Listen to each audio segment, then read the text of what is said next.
საღამომშვიდობისა ძვირფასო ტელემაყურებლებო მოგესალმებით. დღეს სამშაბათია 22 საათის შესრულდა საქართველოში. მეგატივის პირდაპირ ეთერში წინა საარჩევნო გადაცემა დისკურსი დაიწყო.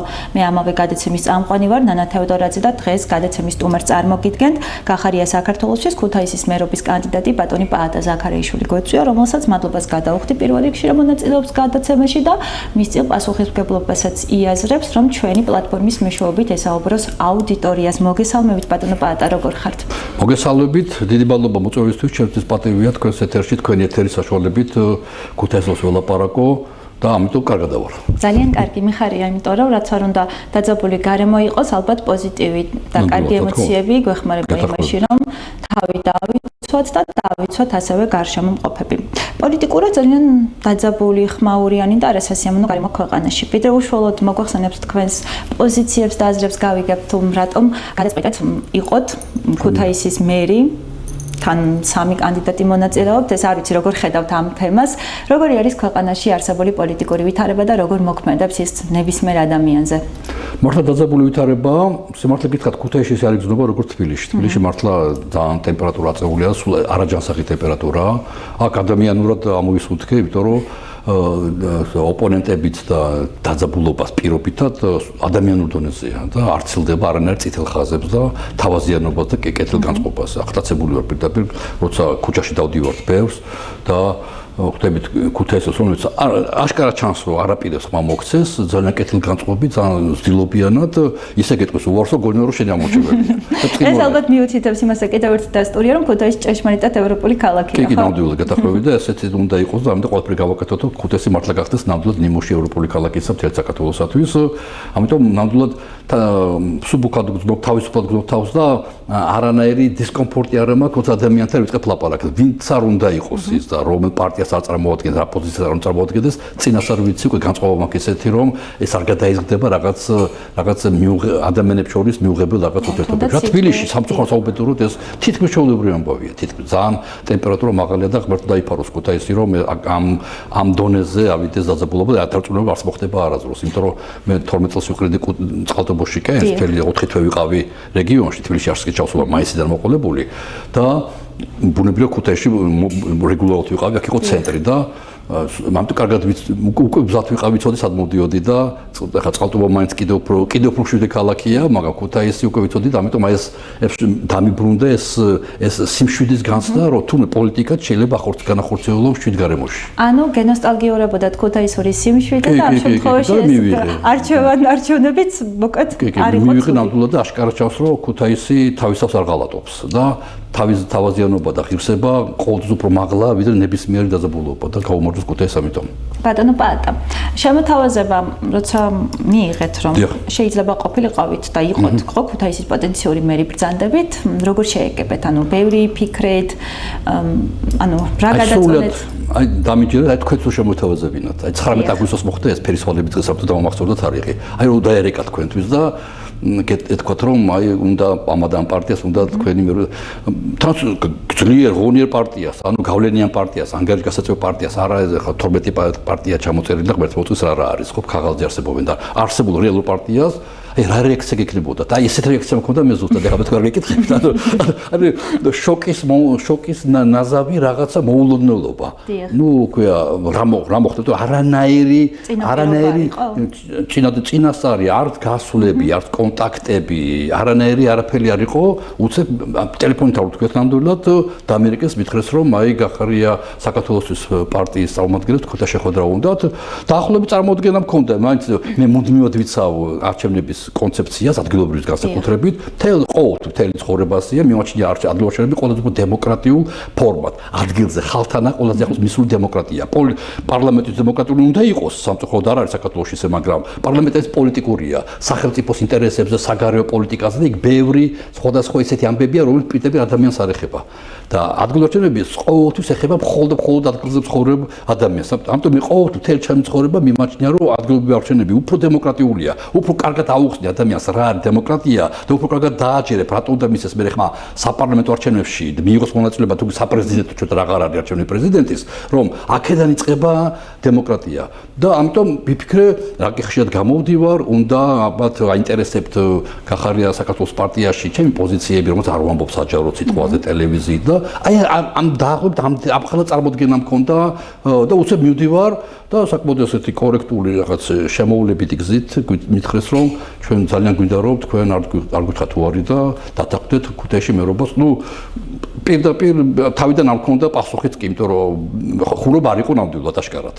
ხურობა არ იყო ხეს როგორი თავისებთ რომ შეიძლება ქუთაისის მერი იყო საკმაოდ ცალსახად და მე იმედი მაქვს რომ მოგვიქცემა ამაზე მოვახერხებ საბოლოო ჯამში პასუხი გავცე თქვენ ცენტრალურ კითხვას მაგრამ მე ვხედავ იმიტომ რომ მე ვიყავი რთულ ვითარებებში რატო შემომთავაზეს ახლა მე პირდაპირ ესე არ ვთქვი მე გძნობ რატო შემომთავაზეს მაგრამ მთელი ჩემი ცხოვრება ვარ საჯარო ფიგურა ვისაც მოვწონ ვარ მოვწონთ რომ საჯარო ფიგურა ვარ ვისაც არ მოვწონ ვარ ბევრი ეს ტერმინი ავას იმიტომ რომ საჯარო ფიგურა ვარ რასაც ვფიქრობ იმას ვლაპარაკობ და ამიტომ რა თქმა უნდა კორექტებას ვახდენ ჩემ მეტყოლებისას მაგრამ ყურს არ გამოდის ანუ სიძულვის ენა არ არის თქვენ ცდილობ ხო და შესაბამისად მე მაქვს საზოგადოება მისცემს კარგად ცუდათაც და კარგათაც და ამ ფონზე მთელი ჩემი ცხოვრება საერთოდ ძალიან ძიმე სიტუაციაში მე რომ მკითხოს ადამიანმა და მეკითხებიან და ასე პასუხობ რომ შენ როგორ ხედავ შენ ძირითად ამოცანას ცხოვრებაში კრიტიკულ სიტუაციაში ჩავარდნილი ადამიანის უფლებების დაცვა უხეშად თქვა ანუ სადაც კანონი ვერ წოდება ადამიანს ომში მაგალითად ტყვე პატიმარი მძევალი დევნილი დაღუპული ადამიანი პატრონობა ჭირდება გადმოსვენება და ასე შემდეგ აი ანდა ციხეებში ყოფი ადამიანები რომლებიც კანონიკი უნდა პატრონობდეს მაგრამ ისე ვერ პატრონობს ანუ ასე ანუ ადამიანი რომელიც აღშეულია სასამართლოში ჩილოს პირდაპირ სახალხო დამცველს მიმართოს ანუ გაჭირვებაში მყოფი ადამიანის უფლებების დაცვა არის ჩემი მოწოდება უკვე გახდა თუ შეიძლება ასეთი და ამ ფონზე ყოველთვის ვიყავ რთულ ვითარებებში ომში ვიყავი სადაც საერთო აქვს ამ ყველაფერს მერობასთან რა თქმა უნდა საერთო აქვს იმიტომ რომ მერი ვალდებულია სულ ცოტა არ დაარღვიოს ადამიანის უფლებები იმიტომ რომ როგორც წესი ადამიანის უფლებებს არღვევს სახელმწიფო სტრუქტურები სხვა ვერავინ არ არღვევს ადამიანს და შესაბამისად მესმის რა ეს სულ ცოტა მე არ ვარ დავარღვევ ადამიანის უფლებებს ერთი მესოდინება ეს ვიცი იმიტომ ჩემი ცხოვრება მეორე მე ყველაფერს გავაკეთე რომ დავიცვე ხა პირდაპირ დაცვა მე როგორ შემიძლია სახალხო დამცველ საქართველო ინფორმაცია მივაწოდო მაგალითად შინაგან საქმეთა წარმომადგენლებს რაღაც უთხრა რეკომენდაცია გაუწიო რამდენად შეიძლება მერმა ეს გააკეთოს ვითანამშრომლ ნებისმიერ სამსახურებთან რომელსაც ევალებათ ადამიანის უფლებების დაცვა ან და ვეკამათო იმ სამსახურებს რომლებსაც შეუძლიათ დაარღვიოს ადამიანის უფლებები ამიტომ თქო ეს მაგას არ იქნება ესე იგი მთავარი მაგრამ ერთ-ერთი მთავარი და არაერთადერთი მთავარი ამოცანა ხლა იგივე კორუფცია ეს ადამიანის უფლებების დარღვევაა როცა ადამიანის დიდ ნაწილს არ აქვს საშუალება ჩაერთოს პროცესებში როგორც მეორე ნაწილთან უმცირესი ნაწილი ერთვება რაღაც ტენდერებში მონაწილეობა აღმოჩნდება რომ არ ან და ის რომ რაღაც ინვესტიცია არ შემოდის ქუთაისში რომელიც თურმე შეიძლება ვიღაცამ დაბლოკა იმიტომ რომ რაღაც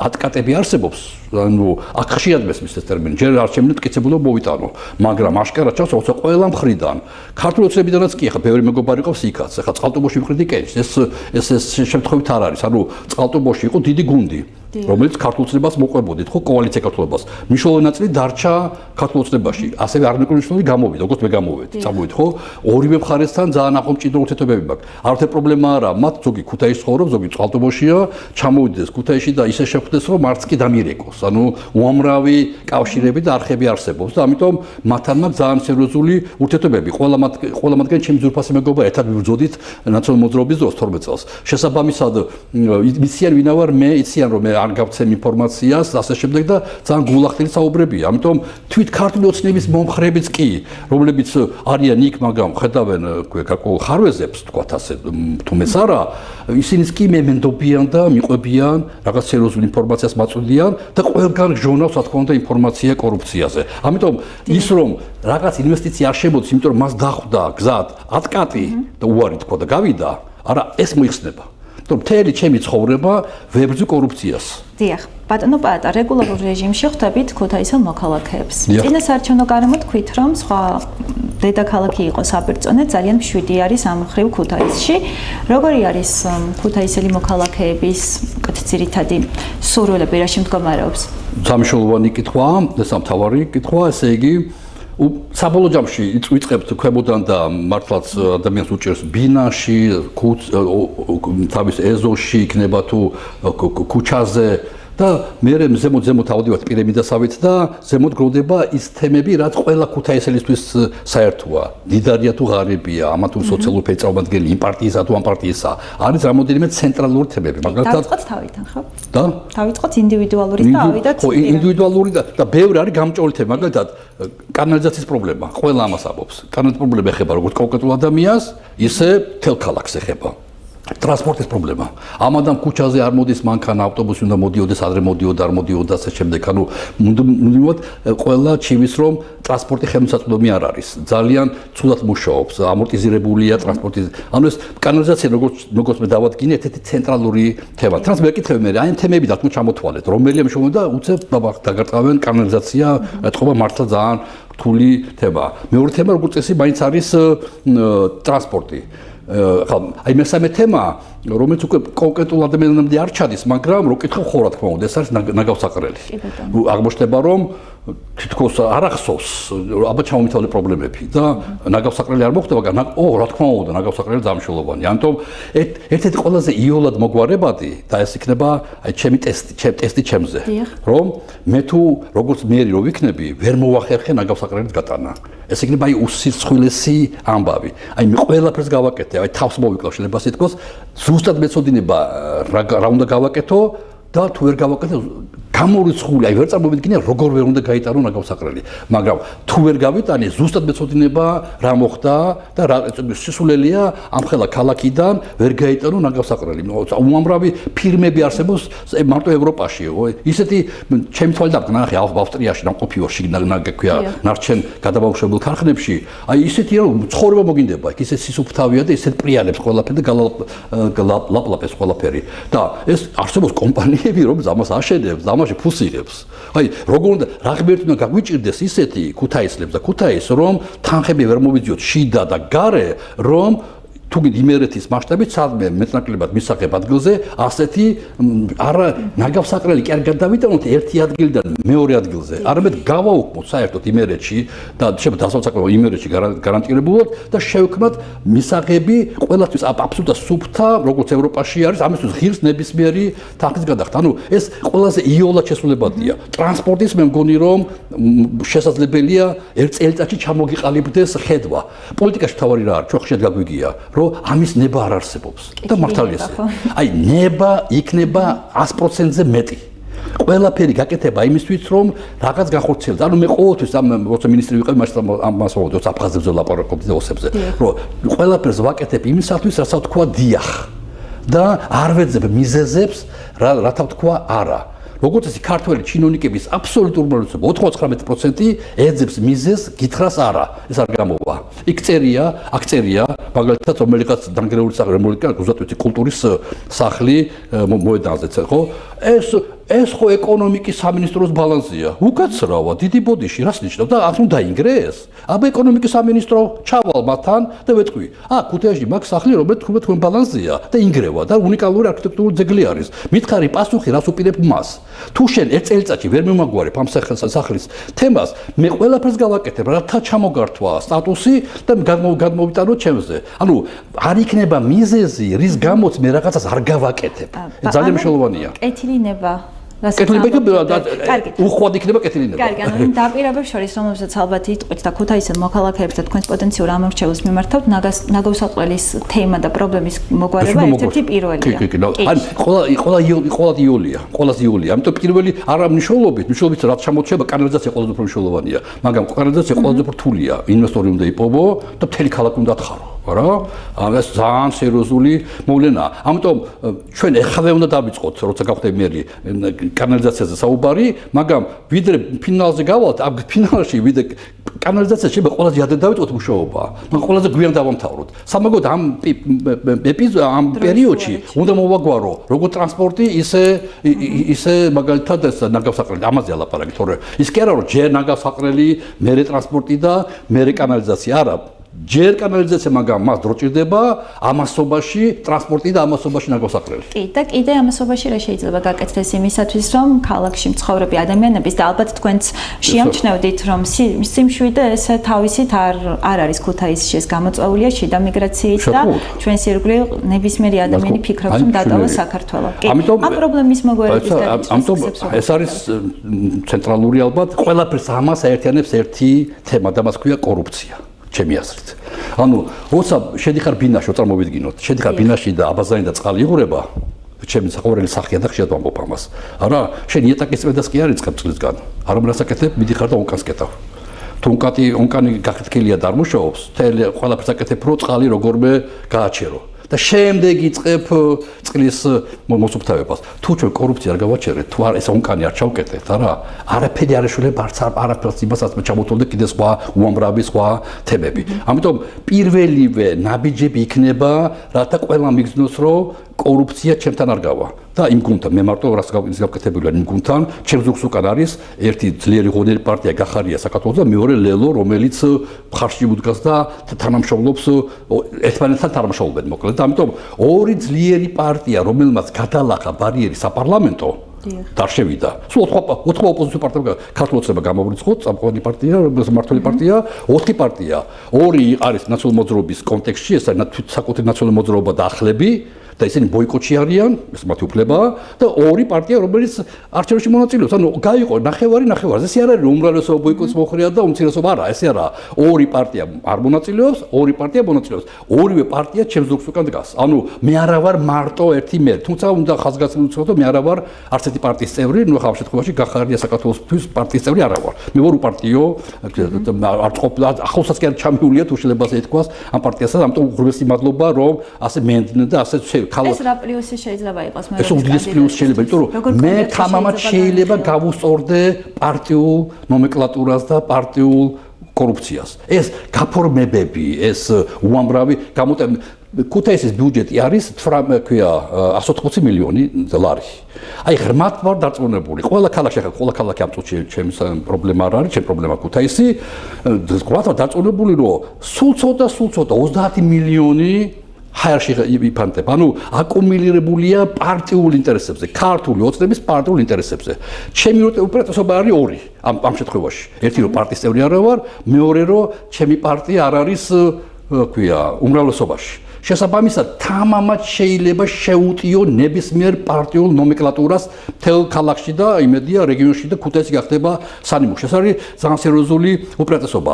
ამიტომ რომ დაუბრუნდეთ ცენტრალურ თემას კორუფციას, ჩემთვის მნიშვნელოვანი იქნება, რომ გამოვრიცხო თავიდანვე პარტიული ნომენკლატურაზე მუშაობა, არავითარი ვალდებულებები არ იმექნება არც ერთი პარტიის წინაშე, არავითარი გარდა ფრაქციის მუშაობისა საკრებულოში, რომელიც ასე უმცირესობაში იქნებიან. რომ აშკარად ჩასულ კანონისა დაწერილი რომ თან ბოიკოტის ფონზე საკრებულოში საფწუხაროდ იქნებიან უმრავლესობაში ქართულოცნება ჩანს მაგრამ რასება მეტი ადამიანი და შევიყვანოთ ჩვენ ოპოზიციიდან რათა იქ იყოს სერიოზული ღონიერი რამოდენიმე ფრაქცია და შესაბამისად ეს სერიოზული გამოწვევაა დავიწყებ მუშაობას იმაზე რომ შევქმნა დობა ქუთაისლებში იმიტომ რომ არის ადამიანები ჩემი მეგობრები რომლებიც ბოიკოტში არიან დღეს არ სამთავრობო ორგანიზაციები მათ შორის მიკროს მაგრამ მაინც იმიტომ რომ არ სამთავრობო ორგანიზაცია ატოლ დეხოს ბოიკოტში არ მესმის სიტყვაზე მაგრამ მე მინდა შევქნა შემდეგი რომ მე მინდა შევქნა ნდობის ჯგუფი შეიძლება ამას დავარქვა მრჩეველთა ჯგუფი მაგრამ მე მრჩევაც მჭირდება მაგრამ მე უფრო მჭირდება ქუთაისლები ენდობოდნენ რაღაცას და ქუთაისლებმა თვითონ ის რომ მე არ ჩავერები სადღაც 5-დან 10-მდე მეტი არა საჭირო მინიმუმ 5 და მაქსიმუმ 10 შეიქმნას ადამიანთა ჯგუფი რომელიც არაფერი საერთო არ ექნება პარტიასთან ჯობი არც ერთ პარტიასთან იქნებიან ქუთაისისთვის მისაღები ადამიანები შექმნიან ნდობის ჯგუფს და მე მათთან მექნება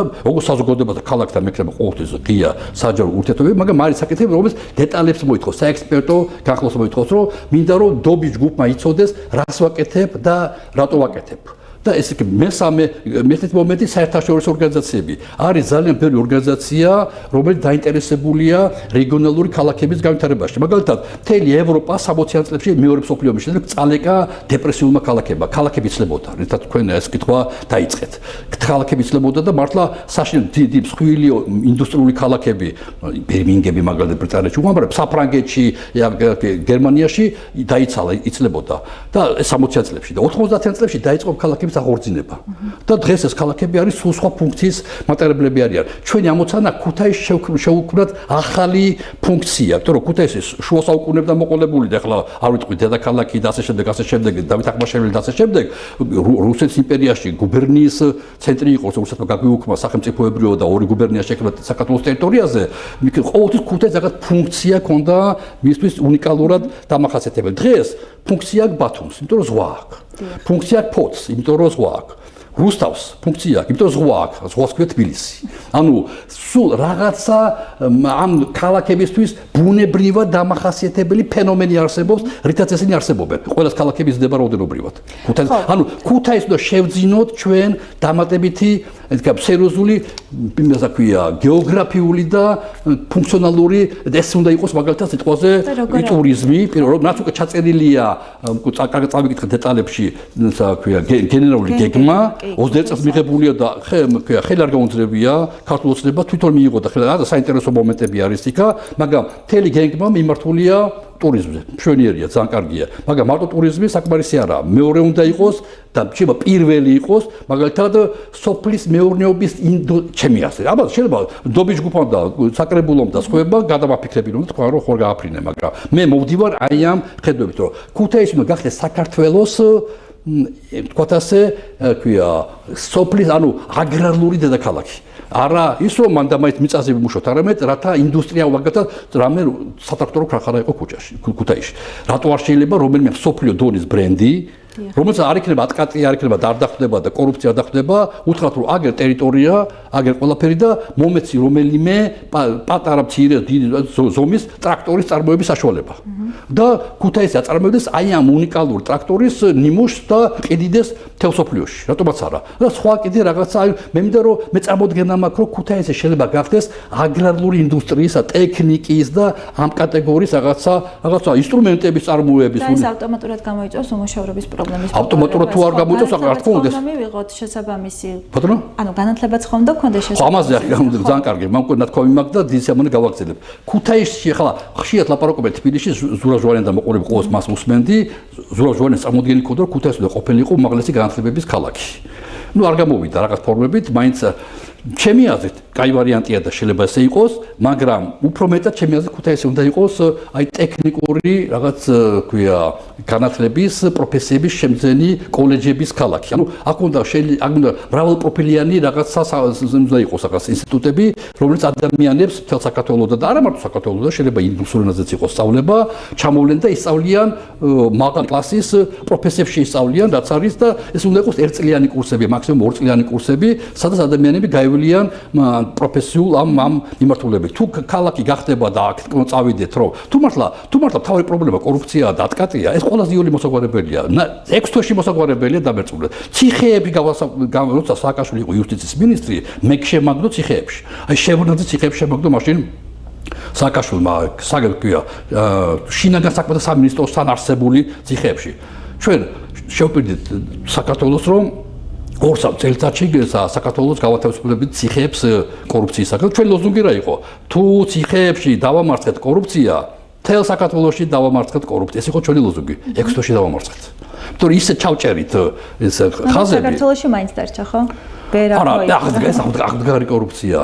როცა ეს არ აღდგა, როცა ეს ნაციონალური მოძრაობა როცა მოვიდა ხელისუფლებაში, მან გაანადგურა ტოტალური კორუფცია და შექმნა ელიტური კორუფცია. დატოვა უბრალოდ ელიტურიც არსებობდა. რა არის? ტოტალური რა არის? ნებისმიერ ადამიანს შეუძლია სიტყვაზე თქვენ ფული მომთხოვოთ და ის გამიშოთ ეთერში.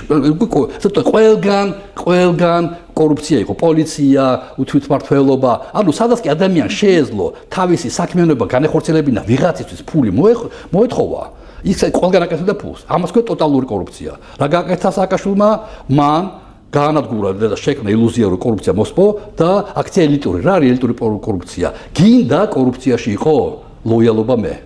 მხარდაჭერა მე. ანუ როცა მე მივხვდები შენ მე მხარს მიჭერ, გეკრება უფლება კორუფციაში ჩერთო. ამიტომ მან დატოვა ელიტური. აი დღემდე დარჩა ეს. რაც შეიქმნა ნაციონალური მოძრაობის დროს, ეს იოლად გადმოიფორმა ქართულ მოძრაობამ და დღემდე გრძელდება საკმაოდ განვითარებული, მაღალ განვითარებული ელიტური კორუფცია. ეს რა თქმა უნდა, მე ვიცი და კარგად ბუნება ტოტალური კორუფციის, ასევე კარგად მესმის ელიტური კორუფცია. ამიტომ ელიტური კორუფცია შეზრდილია ხელისუფლებასთან. პირველ რიგში ადგილზე მერებთან. თუ ქუთაისში დარჩა ელიტური კორუფცია, მხოლოდ და მხოლოდ ჩემი ბრალი იქნებოდა მეტი არ ვიცი. ეს არის მე ძალიან კარგად მესმის ამ პასუხისმგებლობა. და ყველაფერს გავაკეთებ ქუთაისლების ხარდაჭერა, აი მგივე დობი ჯგუფი იქნება და სამოქალაქო სექტორი, რათა მათ მასწავლონ ის ქსელები, სადაც შეიძლება იყოს ელიტური კორუფცია და რაცა ქვია, შენარჩუნებული და სავარია, რა კი მე ქუთაისელი არა ვარ. და ბევრს ეს არ მოსწონს, თუმცა ეს არა კარგი. თუ ქუთაისს აქვს პრეტენზია დედაქალაქობის და მეორე დედაქალაქობის ეს მართლა ესეა, თუ რომელიმე ქალაქი არის ნამდვილად პოტენციურად შესაძლებელი იყოს დედაქალაქი, ეს არის ქუთაისი. თუ შეკაიკაცო, თუ შენ მზათა ხარ და გესმის და გააზრებული გაქვს შენი სიდიადე როგორც დედაქალაქობისა, როგორ ვერ უნდა იტანოს სხვა ქალაქიდან ჩამოსული ადამიანი. თუ თბილისი რეგულარულად ჩვეულებრივი ამბავია, თბილისში რამდენი ხანია, არ ყოფილა თბილისელი მე და ბრწყინვალია, ძალიან მიხარია მე ეს, არა? ესეთი უნდა იყოს სამაგოთ რა პლუსი აქვს ამას. მე არათერი ბმარა მაქვს ქუთაისში.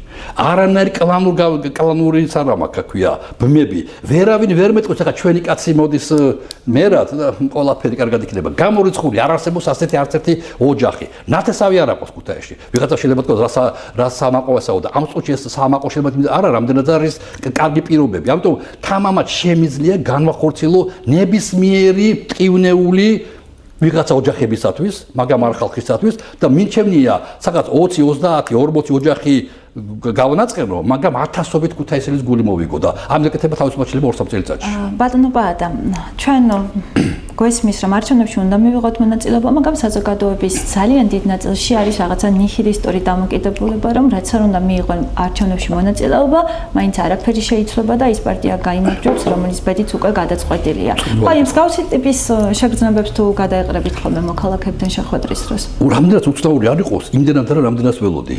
ახლა მაინც სწორედ ერთად დავიწყე საბარი, არის კეთილ განწყობა ქუთაისური და ესეთი დარბაისლური დამოკიდებულება არ აძლევს მას უფლებას რაღაცნაირად უხეშად დამელაპარაკოს. პირდაპირ ვატყობ ადამიანს, რომ ჩემი ამორჩეველი არაა, მაგრამ ისე გეუბნება ისე შეფუთავს, რომ თითქოს შენი ამორჩეველია. მაგრამ არანაირი აგრესია, არანაირი რაღაც აგრესიული შეურაცხყოფელი ტონი გამორიცხულია. მაგრამ თითქმის ხო შეიძლება ხო მართლაც ბოიკოტში მონაწილეობა დღეს ღირსებად ითვლება ვიღაცისთვის.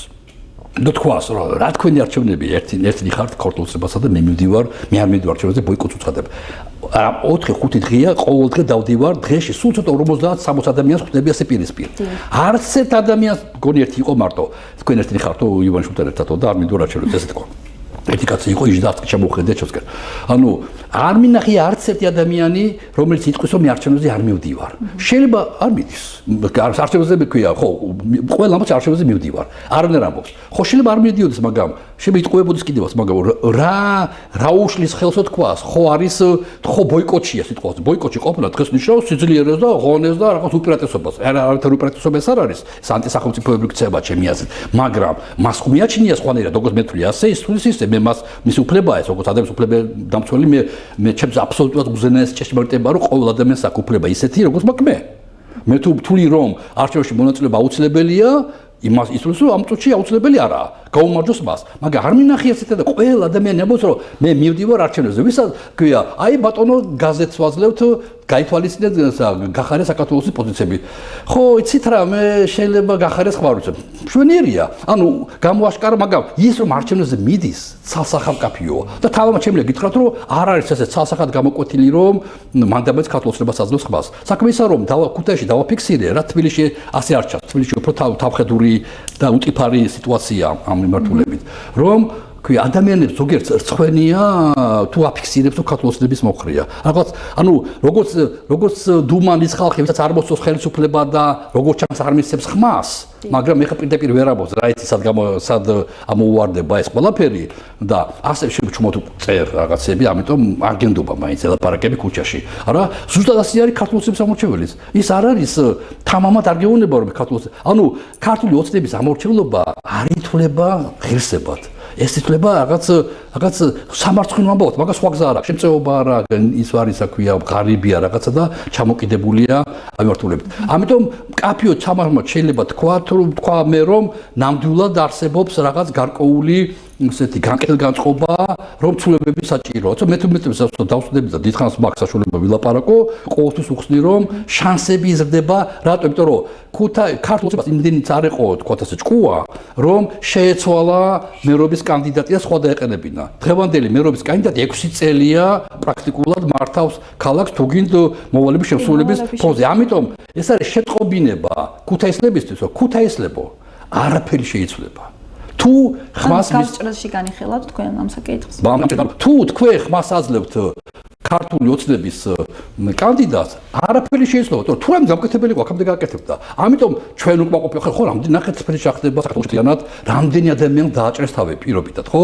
გაყარეს, მიყარეს, მოყარეს, მოამრავი და სამართლ რაღაცები ხდება ქართულ ოცნებაში შიგნით.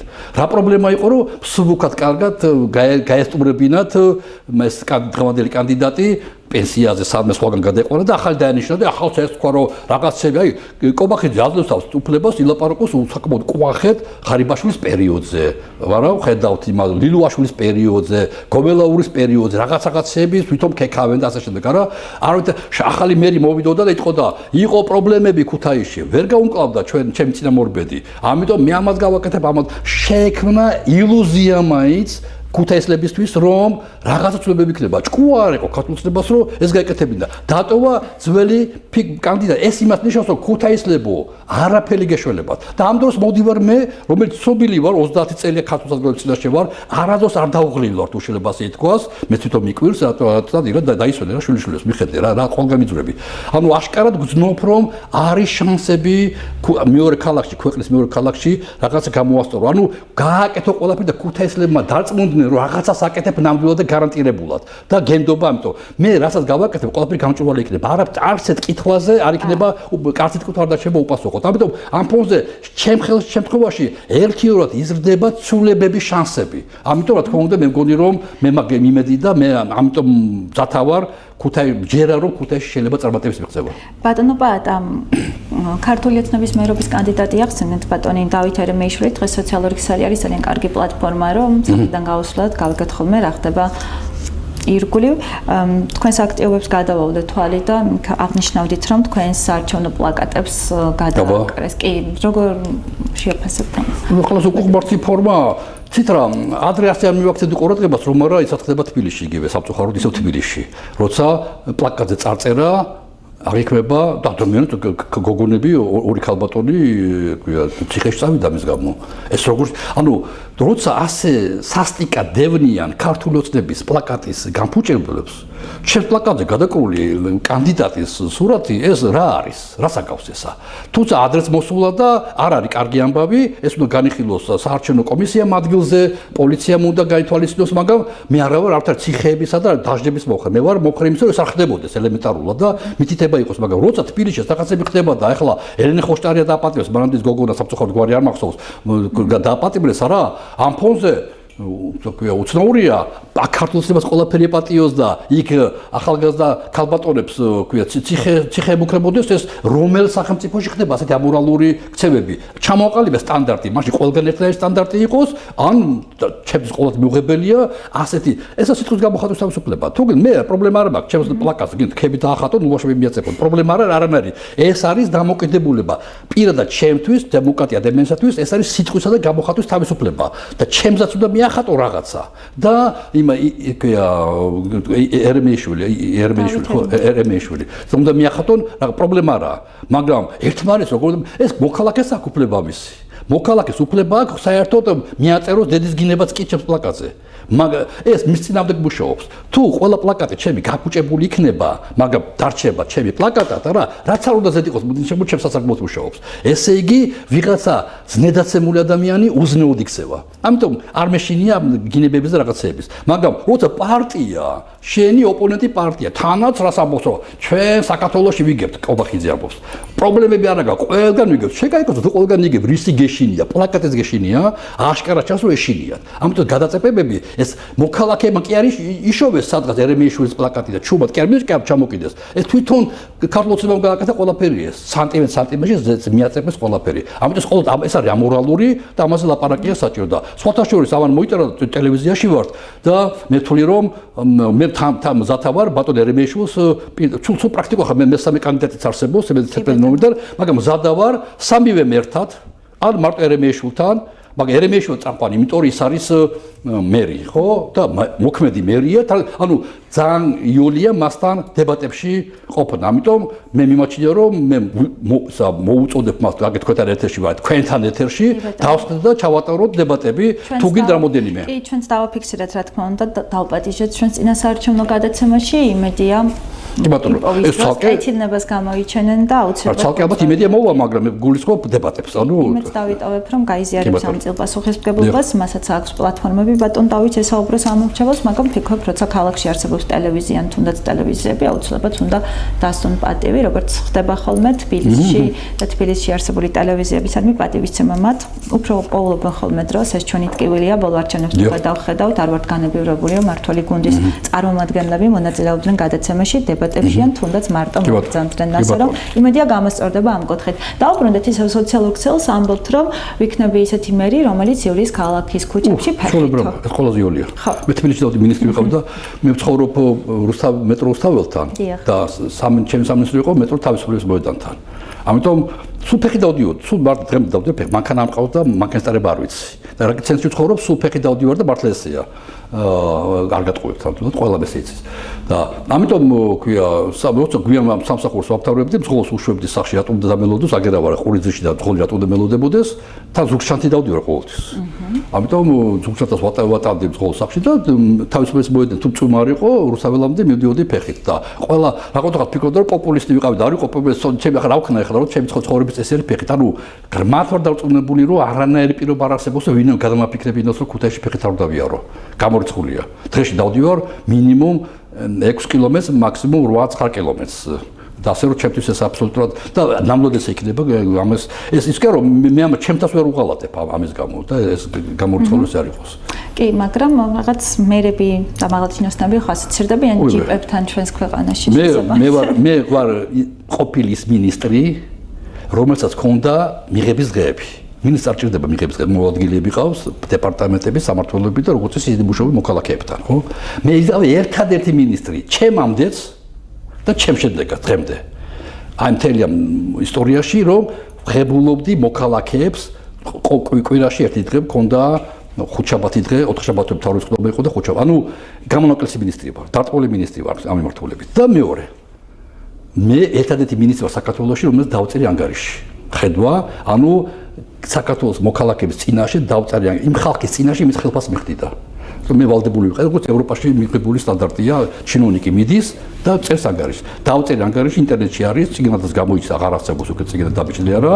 21 წელს დავბეჭდეს წიგნი პანდემიის დროს ქონდა თავისუფალი დრო და სადაც წერ რა გამომივიდა და რა არ გამომივიდა რატომ არ გამომივიდა ამიტომ ყველა ქუთაისელს ვისაც აინტერესებს შეუულიათ ინტერნეტში შევიდეს საკრეფოს პალატა ზაკარაშვილი ხედვა ციკს ქვია ხედვა და ინტერნეტიდან წაიკითხოს ამიტომ მე არასტანდარტული მერი ვიქნები ასევე ხო მე არ მაინტერესებს მერები როგორ იქცევიან მე მაინტერესებს მე როგორ ვიქცევი თავად ჩემი სინდისის და ჩემი ღირებულებების წინაშე ვიყო მართალი როცა მე შენ წინაშე მართალი ხარ ყველა წინაშე მართალი ხარ უკვე პრობლემა არა კარგით რამდენიმე წამით ვიდრე ნელ-ნელა დღეისათვის დაგემშვიდობებით დავტოვოთ ჩვენი უძვირფასესი ქუთაისი ზოგადად საქართველოს რა სჭირდება რა სჭირდება დემოკრატია ძალიან მოკლედ ხო ხო აი რა გვჭირდება ჩვენ გვჭირდება ხალხზე ორიენტირებული ხელისუფლება არა საქართველოს დიდარი ქვეყანაა ანუ ვერ გაძღა ვერც ერთი მართველი ძალა და მე ყველგან ვიყავი და ამიტომ კარგად ვიცი შებრუნების გვერდში ვიყავი აფხაზეთის ომის დროზე ვიცი მასთან მქონდა მუდმივი კონტაქტები სულსუხუმში იყო ეს მის ღირსება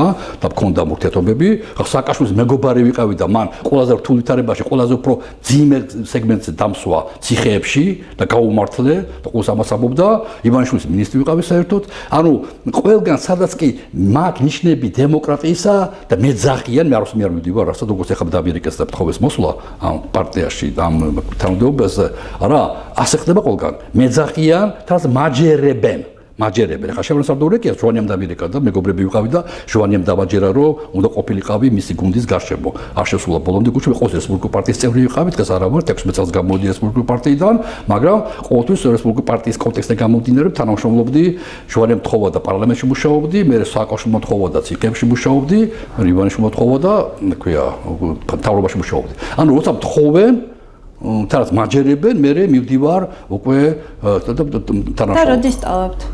როცა მივხვდები რომ დიდი მადლობა ამის კომენტარზე და დამავიწყდა. როცა მივხვდები რომ ეს ხელისუფლება გადავიდა რეჟიმად ხდება. რა არის რეჟიმი? ეხლა დღეს წუწულკენის კომისია იყო ნახეთ და სულ რეჟიმს ეძახდა სააკაშვილს და თვითონ რეჟიმია. რა არის რეჟიმი? არც კი იციან. მე მგონი რომ მაშინ დასკვნაში არ წერია რეჟიმის განმარტება, ძალიან საინტერესოა. თუმცა რეჟიმი არის როცა ქვეყანა იმართება არაკონსტიტუციურად. თუ გითხარგათ, მაგრამ როცა კონსტიტუციას არ შეესაბამება ქვეყნის მართლობა. როცა გადაწყვეტილებები მიიღება არაფორმალურად და კანონის გვერდის ავლით, არა კანონის არ გათვალისწინებით. ეს არის რეჟიმი. რეჟიმი შეიძლება იყოს რბილი, მსუბუქი, კარგიც კი, კეთილიც კი, ანუ შეიძლება კანონი ქონდეს კაცრი და არღვევდეს და კარგად იქცეოდეს, არა? ანუ რეჟიმია, რომელიც აცდენილია კონსტიტუცია გვერდზეა, სტალინმა თქვა ერთხელ, როცა მიიღეს 26 კონსტიტუცია, კაი კონსტიტუცია, პირობითაც საბჭოთა კაი კონსტიტუცია იყო, მაგრამ არ უმუშავია და ვიღაცაზე თქვა, ვიღაცამ დაწერა იურისტმა ძალიან ბევრი ცვლილებები შეიტანა პროექტში. და სტალინმა თქვა ვიღაც იურისტს რა აღჭარს გონია რომ კონსტიტუციით ვაპირებ მართვას. ლეგენდა ასავითა, არ ვიცი, მაგრამ ფაქტია რომ სტალინი ამის თქმელი იყო. ანუ ეს არის რეჟიმი. როცა შენ გიწერია ერთი და აკეთებ მეორეს.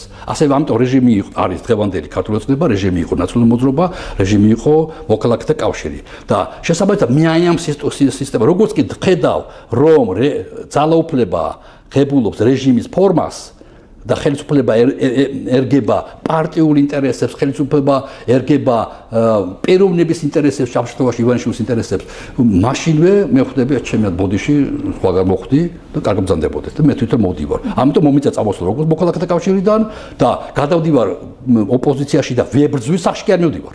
ანუ პასუხისმგებლობა ჩემი მუდმივად ჩემთანაა. მე მქონდა პასუხისმგებლობა რომ შევარნაძესთან რომ ვიყავი რაღაცეები მეც მომეწყო.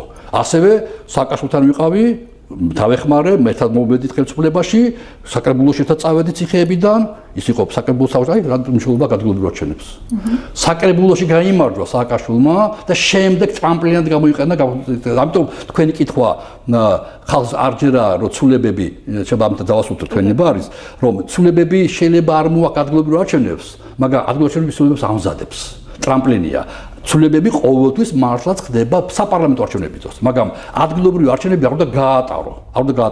ადგილობრივი არჩევნების პლატფორმა, ნიადაგი, საიდანაც შეიძლება შემდეგი საფეხური დაიწიოს, შემდეგი სართული დაიწიოს ზემოთ. ეს გააკეთა სააკაშვილმა, ქვია, თავის დროზე 2001 წელს და ეს იყო რა თქმა უნდა საწინდარი იმისა, რომ შემდეგ არჩევნებით, მაგრამ შევარნაძემ გააყალბა არჩევნები და რევოლუციაში გადაეზარდა უკვე შევარნაძის რეჟიმი. ამიტომ ჩემთვის მნიშვნელოვანია დემოკრატიული მართლობა, კონსტიტუციური მართლობა, რომელიც დღევანდელი ხელისუფლება, დღევანდელი რეჟიმი არ შეესაბამება. ბატონო პაატა, ძალიან დიდი მადლობა, ვიდრე დაგემშვიდობებით, შეგიძლიათ ჩვენი ეთერიც გამოიყენოთ და მიმართოთ აქედან თქვენს პოტენციალს. დიდი მადლობა, რა თქმა უნდა, ძალიან მნიშვნელოვანია. ჩემთვის ეს ნდობა, რომელიც გამომიცხადა პარტია გახარია საქართველოსთვის, ასევე რომელსაც ხარს უჭერს, ეთანხმება პარტია ლელო, ორი წამყვანი პოლიტიკური ძალა, რომელიც პარლამენტში გავიდა, ანუ ხალხის ძალა, ხალხის ნება მოიპოვა 300,000-ზე მეტი ამორჩეველი ყავს ამ პარტიას ერთად. არ შეიძლება ამ ხალხის უგულვებყოფა. ამიტომ ჩვენი თავი ამოცანა თქვენ არ დაგიკარგოთ არჩევანის საშუალება. ამიტომ ჩვენ მომაწევთ არჩევნებში და ადგილზე მოქალაქე მიგრძნოს, რომ მასზე ვიღაც ზრუნავს და არ მხოლოდ თავისთავად და არ მხოლოდ თბილისის პარკეტზე უყვარს სრიალი. არამედ რეგიონებში გვინდა მუშაობა, ამიტომ გსურს რომ მაქსიმალურად გაითვალისწინოთ, რომ ეხლა არის არჩევნები ქუთაისის ადგილების 64 რეგიონი ვიჩევთ პარლამენტს უხეშად. პარლამენტს ერთ პარლამენტს ვიჩევთ. ეხლა 64 პარლამენტს ვიჩევთ საქართველოში. ერთ-ერთი არის ქუთაისი საკრებულო. და შესაბამისად ყველგან გვაქვს შანსები ან დავმარცხდეთ, ან გავიმარჯვოთ. ერთ ადგილზე მარტო არა, შენ მარტო პარლამენტს არ აგებ. აგებ შეიძლება აქ წააგო, იქ მოიგო. და ამიტომ ძალიან მნიშვნელოვანია თქვენი მონაწილეობა. თავარი არის არჩევნებში მონაწილეობა აუცილებლად.